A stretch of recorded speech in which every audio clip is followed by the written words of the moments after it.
أعوذ بالله من الشيطان الرجيم. بسم الله الرحمن الرحيم. لقد كان لكم في رسول الله أسوة حسنة. صدق الله مولانا العظيم وصدق رسوله النبي الكريم ونحن على ذلك من الشاهدين والشاكرين والحمد لله رب العالمين.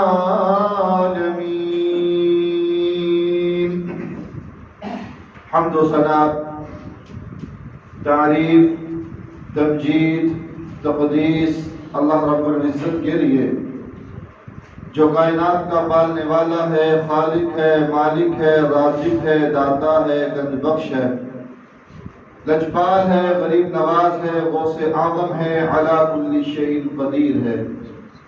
درود و سلام آقا دو جہاں، امام الانبیاء، خطیب الانبیاء، امام اعظم، پیر اعظم، مرشد اعظم، رہبر اعظم، امام کائنات، نبی التوبہ، نبی الرحمہ، بشیر، نذیر، سراج منیر صلی اللہ علیہ وسلم کی ذات اقدس پر باری تعالیٰ سے دعا ہے کہ اللہ تعالیٰ ہمارا یہاں پر آنا، بیٹھنا، سننا، سنانا اللہ تعالیٰ اپنی بارگاہ کے اندر منظور و مقبول فرمائے اور ہم سب کا ذریعہ نجات کا سبب بنے.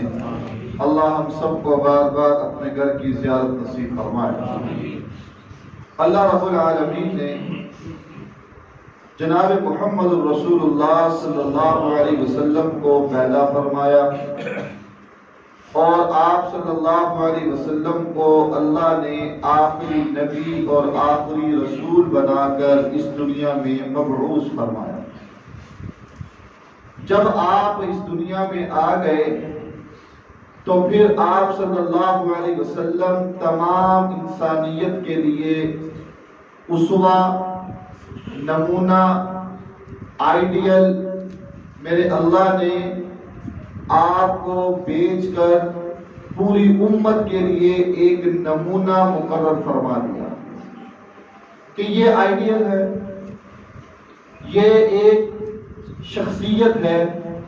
اگر تم ان کی زندگی کو دیکھتے ہوئے، اگر تم ان کی سیرت کو اپناتے ہوئے، اگر تم ان کی سنت پر عمل کرتے ہوئے زندگی گزارو گے تو کامیاب ہی کامیاب ہو جاؤ گے. اور حقیقت بات یہی ہے کہ نبی علیہ السلام کی سنت، نبی علیہ السلام کی سیرت اور نبی علیہ السلام کی زندگی کے مطابق اپنے آپ کو ڈالنا اور آپ کی سیرت کے مطابق زندگی کو بسر کرنا، اسی میں ہی کامیابی اور کامرانی ہے. اور ایسا کیوں کہا گیا؟ کیا وجہ ہے کہ ہمیں پابند کر دیا گیا، ہمیں حکم دے دیا گیا کہ آپ نے ان کی سیرت کو اپنانا ہے، آپ نے ان کی سنت کو اپنانا ہے اور آپ نے ان کی زندگی کو دیکھتے ہوئے اپنی زندگی اس طرح گزارنے کی کوشش کرنی ہے؟ وجہ کیا ہے؟ روز محشر قیامت کا منظر ہوگا، ساری مخلوقات وہاں پر جمع ہوگی، اللہ کا عرش وہاں پر لگا ہوا ہوگا اور رب العالمین کے عرش کے پاس ایک شخصیت کھڑی ہوگی جو اپنی امت کو بخشوانے کے لیے کھڑی ہوگی. وہ کون ہوں گے؟ جناب محمد رسول اللہ صلی اللہ علیہ وسلم. اس لیے اس وجہ سے امت کو پابند کر دیا کہ اگر تم نے بخشش کروانی ہے، اگر تم نے سفارش کروانی ہے، اگر تم نے کامیاب ہونا ہے، اگر تم نے نجات پانی ہے، اگر تم نے فلاح پانی ہے تو پھر تم نے محمد رسول اللہ صلی اللہ علیہ وسلم کی سیرت کو، سنت کو، طرز زندگی کو اپنانا ہوگا.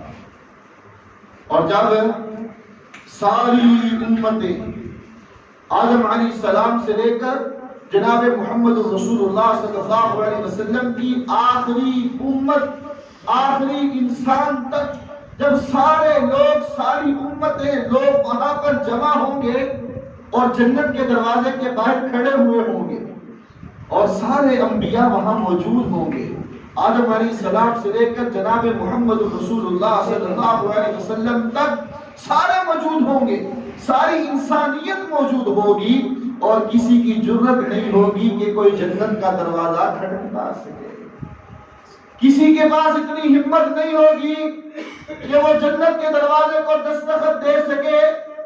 سارے موجود ہوں گے، انبیاء، اتقیاء، صلحاء، علماء، فقہاء، محدثین، سارے موجود ہوں گے۔ جنتی لوگ موجود ہوں گے کہ جن کو جنت ملنی ہے، سارے موجود ہیں، باہر کھڑے ہیں، لیکن کسی کی ہمت نہیں، کسی کے پاس طاقت نہیں، کسی کی جرت نہیں کہ وہ جنت کے دروازے کو دستخط دے سکے۔ کھڑے سارے، انبیاء بھی کھڑے، سب کھڑے ہیں۔ اب یہاں سے یہ عقیدہ اپنانا چاہیے۔ یہ عقیدہ ثابت ہوتا ہے کہ جب محمد رسول اللہ صلی اللہ علیہ وسلم کی بات آ جائے، آپ کی ذات موجود ہو، رسول اللہ صلی اللہ علیہ وسلم کا فرمان موجود ہو، آپ کی حدیث اور آپ کا قول موجود ہو، پھر کسی اور کی بات چل سکے گی؟ وہ منظر ہوگا، آدم بھی ہوں گے، نوح بھی ہوں گے، یحییٰ بھی ہوں گے، یونس بھی ہوں گے، یعقوب بھی ہوں گے، ادریس بھی ہوں گے، سارے انبیاء موجود ہوں گے، لیکن وہاں کس کی چلے گی؟ جناب محمد رسول اللہ صلی اللہ علیہ وسلم۔ اور پھر اگر آج یہ بات پھیلائی جائے، اگر آج لوگوں کو ورگلایا جائے کہ نہ نہ کوئی بات نہیں، ہم سب کچھ کروا لیں گے، اللہ کے بندوں ایسا معاملہ نہیں ہوگا۔ اگر کسی کے پاس ہمت ہوگی تو وہ کون ہے؟ جناب محمد رسول اللہ صلی اللہ علیہ وسلم۔ آپ صلی اللہ علیہ وسلم جنت کا دروازہ کھٹکھٹائیں گے، اندر سے آواز آئے گی، کون ہے؟ کہا جائے گا کہ میں محمد صلی اللہ علیہ وسلم، انا محمد و امتی ورائی، میں محمد صلی اللہ علیہ وسلم ہوں، میرے پیچھے میری امت ہے۔ اب وہ فرشتہ کہے گا کہ جب سے اللہ نے مجھے بنایا ہے، تب سے میرے اللہ نے میری یہ ڈیوٹی لگائی ہے کہ تم نے اس جنت کے دروازے کے پیچھے کھڑے ہونا ہے، اور میرا ایک نبی آئے گا جس کا نام محمد صلی اللہ علیہ وسلم ہوگا، وہ جب دستخط دیں گے تو تم نے دروازے کو کھولنا ہے اور ان کو اور ان کی امت کو جنت کا مہمان بنانا ہے۔ اس وجہ سے ہمیں پابند کیا گیا ہے، اس وجہ سے ہمارے اوپر پابندی لگا دی گئی ہے، ہمارے اوپر حکم لگا دیا گیا ہے کہ ہم نے نبی علیہ السلام کی سیرت کو اپنانا ہے، نبی علیہ السلام کی سنت کو اپنانا ہے، نبی علیہ السلام کے فرمان کو اپنانا ہے، نبی علیہ السلام کے کردار کو اپنانا ہے، نبی علیہ السلام کی گفتار کو اپنانا ہے، نبی علیہ السلام کی طرز زندگی کو دیکھتے ہوئے اپنی زندگی گزارنے کی ہم نے کوشش کرنی ہے۔ اسی میں کامیابی ہوگی اور اسی میں نجات ہے۔ لَقَدْ كَانَ لَكُمْ فِي رَسُولِ اللَّهِ أُسْوَةٌ حَسَنَةٌ۔ ہو سکتا ہے تمہاری پسند کوئی اور ہو سکتا ہے تمہاری پسند مختلف ہو، لیکن دین کے معاملے میں تمہاری پسند ایک ہے، دین کے معاملے میں اسوہ ایک ہے، دین کے معاملے میں نمونہ ایک ہے، دین کے معاملے میں شخصیت صرف واحد ایک ہے، اور وہ جناب محمد رسول اللہ صلی اللہ علیہ وسلم ہے۔ اگر ہم ان کو دیکھیں گے اور زندگی گزاریں گے تو کامیاب ہیں، اور اگر ہم یہ سمجھے کہ جو مرضی کریں ٹھیک ہے، ہماری طبیعت جو کہے ہم وہی کرتے رہیں، کوئی نہیں دیکھ لیں گے، ہو جائے گا، ٹھیک ہے، دعا کرو توفیق اللہ دے گا، یہ باتیں بھی ٹھیک ہیں، لیکن اگر انسان سچے دل سے ارادہ نہیں کرتا، صرف دعویٰ ہی کرتا ہے، تو یہ شیطانی وسوسہ ہو سکتا ہے، انسان کی نجات کے لیے یہ کافی نہیں ہو سکتا۔ اگر ہم نجات چاہتے ہیں، اگر ہم جنت چاہتے ہیں، اگر ہم نبی علیہ السلام کا ساتھ چاہتے ہیں، تو پھر ہمیں آپ کی سنت کو، آپ کی سیرت کو اور آپ کی طرز زندگی کو اپنانا ہوگا۔ اس حوالے سے آج کے اس خطبہ میں چند باتیں آپ کے سامنے پیش کرنا چاہتا ہوں۔ پہلی بات، پیغمبر علیہ السلام سب سے بڑے صادق اور سچے تھے۔ پیغمبر علیہ السلام سب سے بڑے صادق اور سچے تھے۔ وہ صفا پہاڑی کے اوپر چڑھ کر نبی علیہ السلام کھڑے ہوئے اور آپ نے وہاں اعلان کیا، آپ نے لوگوں کو کیا کہا تھا کہ اے مکہ والو، 40 سال میں نے یہاں گزارے، 40 سال میں تمہارے درمیان رہا، کیا حل وجدتمونی صادقا او کاذبا، کیا تم نے مجھے جھوٹا پایا ہے کہ سچا پایا ہے؟ صفا پہاڑی کے اوپر کھڑے ہوئے ہیں، ابھی شریعت نازل نہیں ہوئی، ابھی قرآن نازل نہیں ہوا، ابھی احادیث نازل نہیں ہوئی، ابھی سچ کے فوائد نازل نہیں ہوئے، ابھی جھوٹ کے نقصانات نازل نہیں ہوئے۔ پیغمبر علیہ السلام صفا پہاڑی کے اوپر کھڑے ہوئے ہیں اور اعلان کر رہے ہیں، ہل وجدتمونی صادقا او کاذبا، میں نے تمہارے درمیان کاروبار بھی کیا، میں نے تمہارے درمیان لین دین کے معاملات بھی کیے، میں نے تمہارے درمیان رشتہ داری کو بھی نبھایا، میں نے تمہارے درمیان رشتوں کو بھی کیا، ہل وجدتمونی صادقا او کاذبا، اے مکہ والو سنو، تم نے مجھے سچا پایا ہے کہ جھوٹا پایا ہے؟ آپ نے اعلان کیا۔ اور آج ہم اپنا جائزہ لیں، ہم اپنا جائزہ لیں، ہم اپنے آپ کو پیش کر سکتے ہیں؟ کیا ہم اپنے آپ کو پیش کر سکتے ہیں کہ لوگوں بتلاؤ میری اتنی زندگی گزر گئی کہ تم نے مجھے سچا پایا ہے کہ جھوٹا پایا؟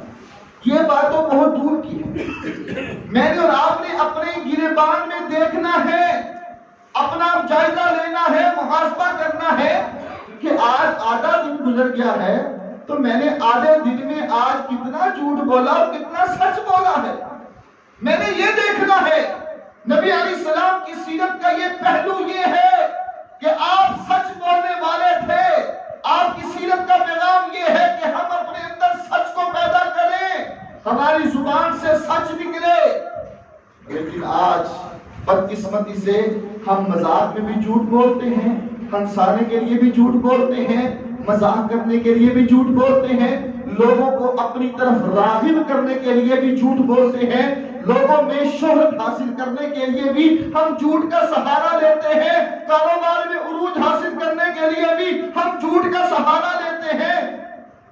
آج صبح سے لے کر شام تک میں نے اور آپ نے دیکھنا ہے کہ ہماری زبان سے کتنا جھوٹ نکل رہا ہے۔ کاروباری حضرات بیٹھے ہیں تو اس کی مثال دیے دیتا ہوں۔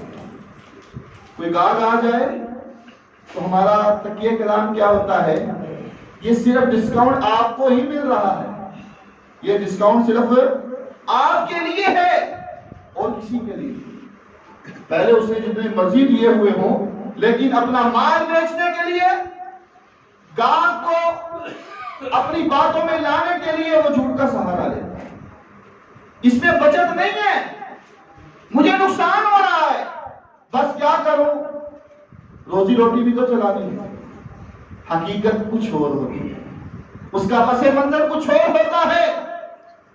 اچھا، اب یہ مال میں نے بیچنا ہے، بسم اللہ کرنی ہے، اس نے کئی مال بیچا ہو، لیکن اب اس گاہک کو اپنی باتوں میں لانے کے لیے کہیں کسی انداز سے یہ میرا مال بک جائے، اللہ کی قسم ایسے مال میں برکت رہتی نہیں۔ اگر وہ تمہارا بک بھی گیا، اگر وہ گاہک تمہاری باتوں میں آ بھی گیا تو اس میں برکت رہے گی۔ دیکھنے میں تو بڑے پیسے نظر آئیں گے، دیکھنے میں تو تمہیں یہ لگے گا کہ میرا مال نکل گیا، چلا گیا، لیکن اس میں برکت نہیں ہے۔ اور جس چیز میں برکت نہ ہو وہ فائدہ مند رہتی۔ پیغمبر علیہ السلام نے فرمایا، ہل وجدتمونی صادقا او کاذبا، مکہ والو تم نے مجھے سچا پایا ہے کہ جھوٹا پایا ہے؟ انہوں نے کہا تھا، اے محمد صلی اللہ علیہ وسلم، ہم نے آپ کو سچا پایا ہے، آپ کی زبان سے ہم نے ہمیشہ سچ بولتے سنا ہے۔ آپ کی زبان سے ہمیشہ سچ نکلا ہے۔ یہ کون تھے؟ یہ غیر تھے، یہ اپنے نہیں تھے، یہ آپ کے مرید نہیں تھے، یہ آپ کے چاہنے والے نہیں تھے، آپ پر ابھی ایمان نہیں لائے تھے، لیکن آپ نے مکے کی پہاڑی کے اوپر، صفا پہاڑی کے اوپر کھڑے ہو کر یہ بات کہی۔ آپ کا انداز ایسا تھا، آپ کی زندگی ایسی تھی، آپ کا رہن سہن ایسا تھا، آپ کا اخلاق اور کردار ایسا تھا، آپ کی گفتار ایسی تھی کہ غیر بھی جو تھے وہ گواہی دینے کے لیے تیار ہو گئے کہ اے محمد صلی اللہ علیہ وسلم، آپ کی زبان سے ہمیشہ سچ نکلتا ہے۔ آج ضرورت اس بات کی ہے کہ ہم بھی سچ بولنے کی کوشش کریں۔ آج ضرورت اس بات کی ہے کہ ہم بھی نبی علیہ السلام کے فرمان پر عمل کرتے ہوئے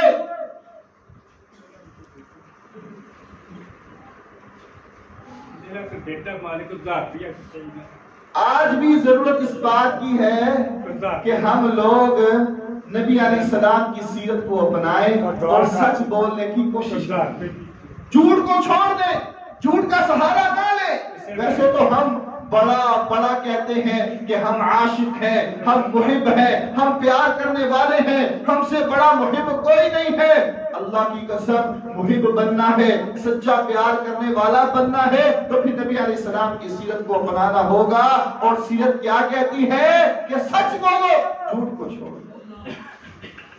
وہ حدیث، وہ واقعہ لمبی حدیث ہے، مختصر سی بات، وہ کیا تھی؟ ابو سفیان رضی اللہ تعالی عنہ ابھی مسلمان نہیں ہوئے، ابھی کلمہ نہیں پڑھا۔ جب مسلمان نہیں تھے تو یہ مسلمانوں کے بڑے خلاف تھے۔ احد کی لڑائی میں، خندق کی لڑائی میں کفار کی طرف سے کمانڈر بن کر آئے، مسلمانوں کے خلاف لڑائی کرنے کے لیے نکلے۔ جب اللہ کے نبی صلی اللہ علیہ وسلم مدینہ پہنچے نا، تو مدینے جا کر اللہ کے نبی علیہ السلام نے مختلف ممالک کے بادشاہوں کو خط لکھے،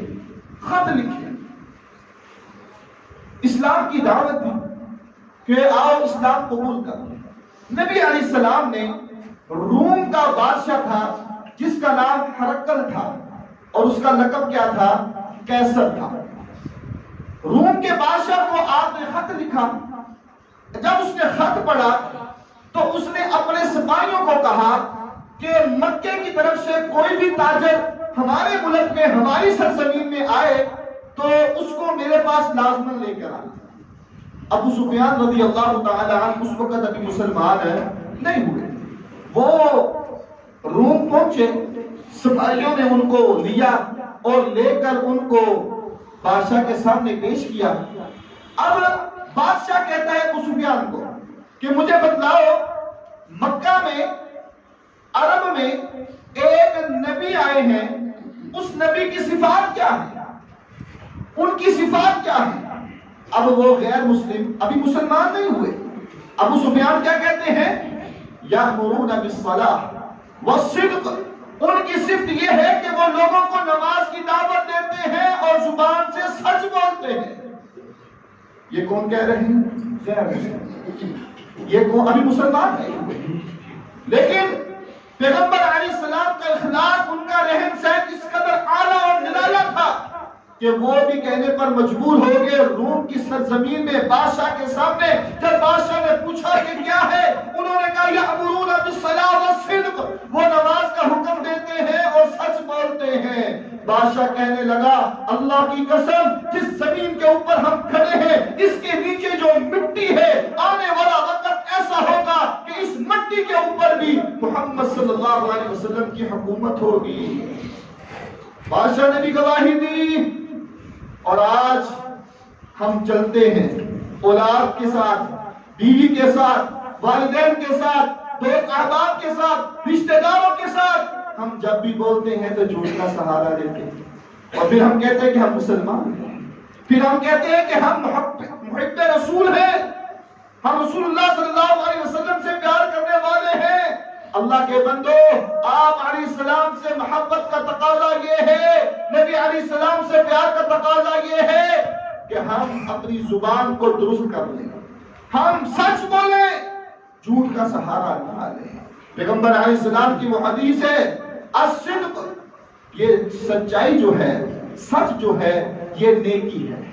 فَإِنَّ الْبِرَّ يَهْدِي إِلَى الْجَنَّةِ، یہ نیکی جو ہے، یہ سچائی جو ہے، یہ انسان کو جنت کی طرف لے جاتی ہے، اور جھوٹ یہ فجور ہے، یہ گناہ ہے، اور یہ گناہ جو ہے انسان کو جہنم کی طرف لے جاتا ہے۔ لہذا ہمیں بھی اپنی سمت کو درست کرنا چاہیے، ہمیں بھی اپنے گھر کو درست کرنا چاہیے، ہمیں بھی اپنے ضمیر کو جھنجھوڑنا چاہیے، ہمیں بھی اپنے اندر دیکھنا چاہیے جو ملنا ہے وہ مل کر رہے گا، جو نصیب میں ہے وہ مل کر رہے گا، جو آنا ہے وہ آ کر رہے گا، جو کمانا ہے وہ کما کر رہے گا، لیکن ہم نے شریعت کا دامن نہیں چھوڑنا، ہم نے رسول اللہ صلی اللہ علیہ وسلم کی سنت کا دامن نہیں چھوڑنا۔ کئی ایسے واقعات ہیں جو اس بات پر دال ہیں کہ رسول اللہ صلی اللہ علیہ وسلم نے ہر موقع پر سچ بول کر دکھایا اور اپنی امت کو یہ پیغام دیا، یہ درس دیا، اے لوگو تم نے بھی سچ کو منانا ہے اور سچ بولنا ہے۔ عمر بن عاص رضی اللہ تعالی عنہ، مشہور حدیث ہے، اللہ کے نبی صلی اللہ علیہ وسلم کے پیارے صحابی رسول اللہ صلی اللہ علیہ وسلم جب بھی نماز پڑھاتے تو آپ اپنا چہرہ مبارک جب اب صحابہ کی طرف پھیرتے تو آپ نے کوئی گفتگو کرنی ہوتی تو آپ عمر بن عاص کی طرف دیکھتے رہتے حتیٰ کہ آپ کی گفتگو ختم ہو جاتی۔ عمر بن عاص رضی اللہ تعالی عنہ کو یہ محسوس ہوا کہ اللہ کے نبی صلی اللہ علیہ وسلم اب مجھ سے سب سے زیادہ پیار اور محبت کرتے ہیں۔ ایک دن عمر آ گئے، یا رسول اللہ صلی اللہ علیہ وسلم مجھے بتلائیے کہ آپ لوگوں میں سے سب سے زیادہ محبت کس کے ساتھ کرتے ہیں؟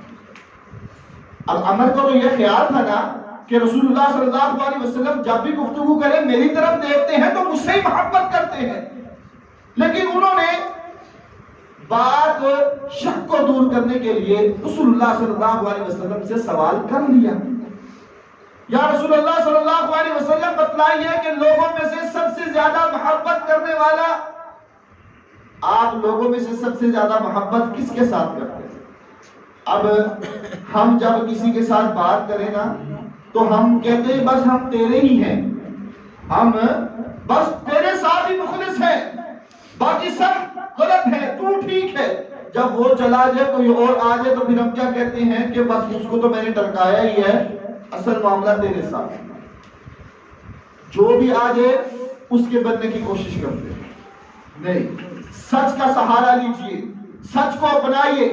پیغمبر علیہ السلام نے یہ نہیں کہا عمر میں تجھ سے محبت کرتا ہوں، اے عمر میں سب سے زیادہ تجھ سے پیار کرتا ہوں، نہیں، بلکہ پیغمبر علیہ السلام نے فرمایا عمر اگر تم نے پوچھ لیا ہے تو سن لو، سب سے زیادہ جو مجھے محبت ہے، پیار ہے، وہ سیدہ عائشہ صدیقہ رضی اللہ تعالی عنہا کے ساتھ۔ اب عمر سوچ میں پڑ گئے کہ یہ تو عورتوں میں سے ہو گیا، ہو سکتا ہے کہ مردوں میں میرا نام آ جائے۔ کہا یا رسول اللہ صلی اللہ علیہ وسلم میرا مطلب ہے کہ مردوں میں سے سب سے زیادہ آپ کس کے ساتھ پیار کرتے ہیں؟ رسول اللہ صلی اللہ علیہ وسلم نے سچ بولا، آپ صلی اللہ علیہ وسلم نے بات کو گول مول نہیں کیا۔ رسول اللہ صلی اللہ علیہ وسلم نے فرمایا کہ عمر میں مردوں میں سے سب سے زیادہ پیار کرتا ہوں وہ ہے عائشہ کا بابا ابو بکر رضی اللہ تعالی عنہ۔ اگر ہم سچی محبت کرتے ہیں، سچا پیار کرتے ہیں تو نبی علیہ السلام کی سیرت کو اپنانا ہوگا، اور اس سیرت کے حوالے سے پہلی بات آج کے خطبے میں جو بیان کی گئی وہ کیا ہے کہ سچ بولنا ہے، جھوٹ کا سہارا نہیں لینا، مال بیچنا ہے سچ بولیے، کاروبار کرنا ہے سچ بولیے، لین دین کرنا ہے سچ بولیے، کوئی بھی معاملہ ہو سچ کا راستہ اپنائیے، اللہ برکتیں بھی دے گا اور رحمتیں بھی نازل فرمائے گا۔ اور رسول اللہ صلی اللہ علیہ وسلم کی سیرت بھی ہے اور آپ کی سنت بھی ہے اور آپ کی حدیث بھی ہے، اور یہی بات اگر انسان اپنا لے تو قیامت والے دن نبی علیہ السلام کی سفارش کا مستحق بھی بن جائے گا اور ان لوگوں میں شامل بھی ہو جائے گا جو جنت کے باہر کھڑے ہوئے ہوں گے اور دروازہ کیسے کھلے گا؟ جناب محمد رسول اللہ صلی اللہ علیہ وسلم کے کھڑکانے سے کھلے گا، پہلی بات۔ دوسری بات آج کے خطبے کے حوالے سے وہ یہ ہے کہ رسول اللہ صلی اللہ علیہ وسلم جو تھے وہ سب سے زیادہ امانت دار تھے، سب سے زیادہ صادق و امین تھے، سب سے بڑے امانت دار تھے۔ آج اس چیز کا بھی فقدان پایا جاتا ہے۔ بات وہی ہے کہ محبت صرف دعووں کا نام نہیں ہے، محبت صرف زبان سے اقرار کرنے کا نام نہیں ہے، بلکہ محبت یہ تقاضا کرتی ہے کہ انسان بس اس کا ہو کر رہ جائے، جو کہہ دیا وہ کرنا ہے، جو بول گئے وہ کرنا ہے، جو حکم دے گئے وہ اپنانا ہے، جو بتلا گئے بس اس کو ہی کرنا ہے، پھر انسان سچا محب بن سکتا ہے۔ تو رسول اللہ صلی اللہ علیہ وسلم سب سے بڑے سچے امانت دار۔ امانت جو ہے یہ دو قسم کی ہوتی ہے، دو قسم۔ ایک امانت یہ ہوتی ہے کہ اگر کوئی انسان مال کسی کے پاس ہے تو وہ کسی دوسرے ساتھی کو مال دے دے اور کہے کہ یہ میری امانت ہے، اس کو تم اپنے پاس رکھ لو، جب مجھے ضرورت ہوگی میں اس کو لے لوں گا۔ یا پیسے ہو تو کسی ساتھی کو دے دے کہ یہ پیسے میری امانت اپنے پاس رکھ لو، میں فلاں وقت پر یا مجھے جب بھی ضرورت پڑی تو میں تم سے لے لوں گا۔ امانت کی شکل ایک ہی ہے۔ دوسری امانت کی شکل یہ ہے کہ اگر اللہ نے آپ کو کوئی عہدہ دیا ہے، اللہ نے اگر آپ کو کوئی عہدہ دیا ہے تو آپ اس عہدے کا صحیح استعمال کریں، امانت داری کے ساتھ آپ اس کا استعمال کریں۔ اگر آپ کے ماتحت کچھ لوگ ہیں تو آپ یہ دیکھیں کہ جس کو میں عہدہ دینے لگا ہوں آیا کہ وہ اس قابلیت پر اترتا ہے، آیا کہ اس میں اتنی صلاحیت ہے کہ اس کو یہ عہدہ دیا جائے۔ یہ امانت کا دوسرا درجہ ہے۔ محمد الرسول اللہ صلی اللہ علیہ وسلم ان دونوں حصوں میں سب سے اعلیٰ بڑھ کر سب سے اعلیٰ تھے۔ مشہور باتیں آپ نے اکثر سنی ہوں گی، لیکن وَذَكِّرْ فَإِنَّ الذِّكْرَىٰ تَنفَعُ الْمُؤْمِنِينَ کہ اللہ نے قرآن میں کیا فرمایا؟ اے محمد صلی اللہ علیہ وسلم ان کو نصیحت کرتے رہو، یہ نصیحتیں جو ہیں یہ مومنوں کو فائدہ دیتی ہیں، مومنوں کو فائدہ دیں گی۔ پیغمبر علیہ السلام امانت میں بھی سب سے بڑھ کر تھے۔ جب ہجرت کا وقت آیا تو رات کا وقت ہے، پیغمبر علیہ السلام اپنے گھر میں ہیں، باہر تقریباً 9 کافر جو تھے وہ کھڑے ہوئے تھے، تلواروں کو انہوں نے نکالا ہوا تھا اور اس کے اوپر تلوار کے اوپر انہوں نے بڑا کچھ کیا ہوا تھا کہ کسی انداز کے ساتھ زہر لگایا ہوا تھا، اور بھی بڑا کچھ لگایا تھا کہ کسی انداز سے ہم محمد صلی اللہ علیہ وسلم کو ختم کر دیں گے۔ لیکن قربان جائیے کہ پیغمبر علیہ السلام کے پاس کفار بھی امانتیں رکھواتے تھے، کفار بھی امانتیں رکھواتے تھے۔ اللہ کے نبی صلی اللہ علیہ وسلم کو پتا چل گیا کہ اب یہ میرے ساتھ یہ کرنے والے ہیں، میری جان کو خطرہ ہے۔ رسول اللہ صلی اللہ علیہ وسلم کی سیرت کو دیکھیے کہ اپنی جان خطرے میں ہے، لیکن آپ جب وہاں سے نکلے اللہ نے حکم دیا کہ آپ مٹی کو اٹھائیں اور ان کی طرف پھینکیں، میرا اللہ ان کو اندھا کر دے گا۔ مختصر سی بات کرتے چلیں، پیغمبر علیہ السلام جب وہاں سے نکلے تو آپ نے کس کو حکم دیا؟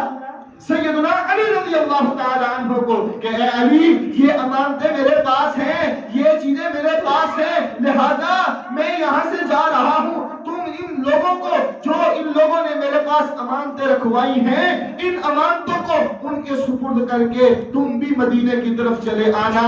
آج اس بات کی ضرورت ہے کہ اگر کوئی شخص کوئی انسان بھروسہ کر کے ہمارے پاس امانت رکھواتا ہے، کوئی چیز رکھواتا ہے، تو بحیثیت مسلمان یہ ذمہ داری، یہ فرض ہمارے اوپر عائد ہوتا ہے۔ رسول اللہ صلی اللہ علیہ وسلم کی سیرت ہمیں یہ درس دیتی ہے، آپ کی محبت، آپ کی حدیث اور آپ کی زندگی ہمیں یہ پیغام دے رہی ہے کہ آپ نے امانت میں خیانت نہیں کرنی، کیونکہ ہمارے نبی نے ہمیں یہ حکم نہیں دیا، ہمارے نبی کی یہ تعلیم نہیں ہے۔ آج انسان کے پاس جب مال آ جائے تو بڑے بڑے لوگوں کے جو ہیں وہ دل بدل جاتے ہیں، بڑے بڑے لوگوں کی سوچ جاتی ہیں، بڑے بڑے لوگوں کے جو ہے کردار بدل جاتے ہیں، لیکن جس کے اندر خشیت الہی ہو، تقویٰ ہو، للہیت ہو، اللہ کا ڈر اور اللہ کا خوف ہو، تو پھر وہ امانت میں خیانت کرتا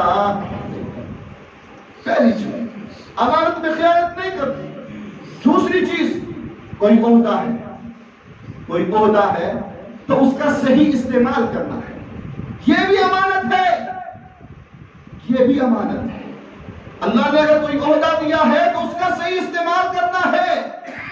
وہ حدیث ابو داؤد کی، وہ حدیث ہمیں بتلا رہی ہے، پیغمبر علیہ السلام بیمار ہوئے، ابو ہریرہ رضی اللہ تعالی عنہ اور سیدنا بلال رضی اللہ تعالی عنہ، آپ نے حکم دیا تھا کہ ابو بکر کو کہو کہ نماز پڑھائیں، مروا ابا بکر فلیصلی بالناس، ابو بکر کو کہو نماز پڑھائیں۔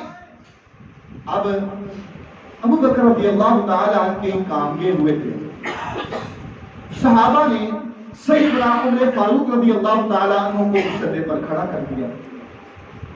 عمر فاروق رضی اللہ تعالی عنہ کی آواز جو تھی وہ بلند تھی۔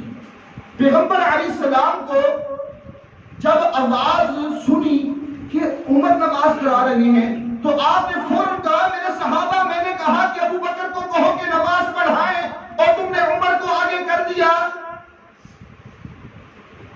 دونوں صحابی عظمت والے، دونوں صحابی شان والے، دونوں صحابی مقام والے، لیکن پیغمبر علیہ السلام اس بات کو سمجھتے تھے کہ اس عہدے کا اہل کون ہے؟ ابو بکر۔ ابو بکر کے ہوتے ہوئے کوئی اور مصلی امامت پر کھڑا ہو سکتا؟ صحابہ، میں نے کہا مروا ابا بکر فلیصلی بالناس، یا رسول اللہ صلی اللہ علیہ وسلم ابو بکر گئے ہوئے مسجد میں موجود نہیں ہے۔ اتنی دیر میں ابو بکر آ گئے، رسول اللہ صلی اللہ علیہ وسلم نے حکم دیا، ابو بکر صحابہ کو نماز کرواؤ۔ یہ امانت ہے، عہدہ ہے۔ آج اگر ہم کسی کو مصلی پر کھڑا کریں، اگر آج ہم کسی کو ممبر پر کھڑا کریں، یا اگر آج ہم کسی کو نوکری دیں، تو ہم یہ دیکھیں یہ امانت ہمارے پاس ہے، یہ عہدہ ہمارے پاس ہے، یہ اختیار ہمارے پاس ہے، ہم نے اس کا صحیح استعمال کرنا ہے۔ رسول اللہ صلی اللہ علیہ وسلم کی سیرت، آپ کا اخلاق، آپ کی گفتار، آپ کی حدیث، آپ کی سنت، آپ کی سیرت یہ پیغام دے رہی ہے کہ عہدے کو صحیح استعمال کرنا ہے اور اس کو منتخب کرنا ہے، اس کو سلیکٹ کرنا ہے، اس کو لے کر آنا ہے جو اس عہدے کا اہل ہے، جو اس عہدے کا اہل ہے۔ اللہ نے پوچھا ہے، امانت داری میں بھی رسول اللہ صلی اللہ علیہ وسلم نے نمونہ تیار کر کے ہمیں دے دیا۔ آپ کی زندگی بڑی بڑی ہے، مال کی صورت میں امانت ہو، عہدے کی صورت میں امانت ہو، سب سے سوال ہوگا، ان العہد کان مسئولا، جو بھی ہمارے پاس ہمارے عہد میں ہے، جو چیز ہمارے انڈر ہے، اپنے گھرانے کو لے لیں۔ اگر ہمارا گھر ہے اور ہم اپنے بچوں کی، اپنی بیوی کی، کچھ لوگوں کی کفالت کرتے ہیں تو وہ ہمارے انڈر میں ہے، ان کی ذمہ داریوں کا خیال رکھنا اور جو ضرورتیں ان کی ہیں ان کو پورا کرنا ہماری ذمہ داری ہے۔ جو حق ان کا بنتا ہے ان کو دینا یہ ہماری ذمہ داری ہے، یہی امانت داری ہے، اس میں کوتاہی کرنی چاہیے۔ رسول اللہ صلی اللہ علیہ وسلم کی سیرت کے حوالے سے دوسرا پیغام، امانت داری کا اہتمام کرنا ہے، خیانت نہیں کرنا۔ تیسرے نمبر پر آخری بات، عدل۔ رسول اللہ صلی اللہ علیہ وسلم اس میں بھی بڑھ کر فیصلہ، کوئی آپ کے پاس بات آ جائے تو آپ نے انصاف کے ساتھ، یہ نہیں وہ امیر ہے اور یہ غریب ہے، یہ نہیں اس کے پاس مال ہے اس کے پاس مال نہیں ہے، نہیں، آپ نے انصاف کے تقاضوں کو پورا کرنا ہے اور عدل کی مثال کو قائم کرنا ہے۔ رسول اللہ صلی اللہ علیہ وسلم کی حدیث بے شمار پڑھی، ایک حدیث بیان کر کے بات کو ختم کرتے ہیں۔ سیدنا ابو بکر رضی اللہ تعالی عنہ اللہ کے نبی صلی اللہ علیہ وسلم کے پاس ایک کیس آ گیا، کافر آ گئے، یا رسول اللہ صلی اللہ علیہ وسلم یہ ابو بکر جو ہے انہوں نے ہمارے عالم کو تھپڑ مارا ہے، تھپڑ مار دیا۔ ابو بکر بھی آ گئے، ابو بکر بتلاؤ آپ نے ان کے عالم کو تھپڑ مارا ہے؟ جی یا رسول اللہ صلی اللہ علیہ وسلم میں نے مارا ہے۔ ابو بکر کیوں مارا ہے؟ یا رسول اللہ صلی اللہ علیہ وسلم ان کا عالم جو تھا وہ اللہ کی شان میں گستاخی کر رہا تھا، لہذا میں نے تھپڑ مارا۔ اب وہ جو کافر تھے وہ مکر گئے، وہ کافر مکر گئے، انہوں نے کہا نہیں نہیں یہ تو جھوٹ بول رہے ہیں، ایسی بات نہیں تھی، انہوں نے تھپڑ مارا ہے۔ اب رسول اللہ صلی اللہ علیہ وسلم نے یہ نہیں دیکھا کہ یہ میرا ساتھی ہے، آپ نے یہ نہیں دیکھا کہ یہ میرا بڑا ہمسفر ہے، آپ نے یہ نہیں دیکھا کہ یہ اس نے بڑی قربانیاں دی، یہ وہی شخصیت ہے نا جس کے متعلق پیغمبر علیہ السلام نے فرمایا کہ روح زمین پر جن لوگوں نے میرے اوپر احسانات کیے میں نے سب کے احسانات کا بدلہ اتار دیا، لیکن یہ ابو بکر وہ وہی شخصیت ہے کہ انہوں نے میرے اوپر اتنے احسانات کیے ہیں کہ میں ان کے احسانات کا بدلہ اتار سکا نہیں، قیامت والے دن اللہ ان پر رحم فرمائے گا اور احسانات کا بدلہ عطا کرے گا۔ یہ وہ شخصیت پیغمبر علیہ السلام اب فیصلہ کرنے لگے، جو ظاہری صورتحال نظر آ رہی ہے وہ یہی ہے۔ آپ نے فرمایا ابو بکر اگر بات ایسے ہے تو پھر آپ گواہ پیش کریں، گواہ پیش کریں۔ اب آپ کے پاس گواہ نہیں تھا، اب آپ فیصلہ کرنے لگے اور وہ فیصلہ کفار کے حق میں ہونے لگا تھا، لیکن میرے رب نے آسمان سے وحی کو نازل کر دیا۔ لقد سمع الله قول الذين قالوا ان الله فقير ونحن اغنياء، اللہ نے قرآن کو نازل کر دیا۔ اے محمد صلی اللہ علیہ وسلم کے بے ایمان کافر جو ہیں یہ جھوٹ بول رہے ہیں، ابو بکر سچے ہیں۔ ابو بکر نے تھپڑ صحیح مارا تھا، لیکن جب وحی نازل نہیں ہوئی تھی تو آپ نے عدل کو بنایا، عدل و انصاف اس کو برقرار رکھا۔ خدا را محبت کا انداز یہ ہے، محبت کا پیغام یہ ہے، محبت اس چیز کا تقاضا کر رہی ہے کہ ہم آپ صلی اللہ علیہ وسلم کی سیرت کو اپنائیں، اور اس سیرت کے حوالے سے آپ کی خطبہ میں جو 3 باتیں بڑی اہم بیان ہوئی ہیں، اور ہر انسان اپنا محاسبہ کرے کہ جھوٹ تو نہیں بول رہا، اگر بول رہا ہے تو پھر یہ ہمارے نبی کی سیرت نہیں ہے، یہ ہمارے نبی کا پیغام نہیں، ہم نے سچ بولنا ہے۔ ہمارے نبی کی سیرت کے حوالے سے دوسرا پیغام جو ہمیں ملا وہ یہ ہے کہ ہم نے امانت داری کا خیال رکھنا ہے، اگر کوئی امانت ہے تو ہم نے اس کی پاسداری کرنی۔ تیسرا پیغام عدل، کوئی فیصلہ آ جائے تو آپ نے انصاف کے تقاضوں کو پورا کرنا ہے، حتیٰ کہ اگر آپ کی اولاد بھی، وہ حدیث موجود ہے آپ نے یاد سنی بھی ہوگی، وہ اگر اولاد آپ کی اپنی اس کے خلاف فیصلہ جا رہا ہو تو آپ نے شریعت کی حدوں کو توڑنا نہیں ہے، شریعت کے تقاضوں میں رہتے ہوئے فیصلہ کر دینا ہے، باقی معاملہ اللہ پر چھوڑ دینا ہے۔ یہی رسول اللہ صلی اللہ علیہ وسلم کی سیرت ہے، اور یہی پیغام ہر مسلمان کو مل رہا ہے۔ اللہ ہمیں سچا محب بنائے، سچا پیار کرنے والا بنائے، اور اللہ ہمیں روز قیامت رسول اللہ صلی اللہ علیہ وسلم کی سفارش نصیب فرمائے، اور ان لوگوں میں شامل فرمائے جو پیغمبر علیہ السلام کے پیچھے کھڑے ہوئے ہوں گے اور آپ کے ساتھ جنہوں نے جنت میں جانا ہے۔ اللہ ہمیں ان خوش نصیب لوگوں میں شامل۔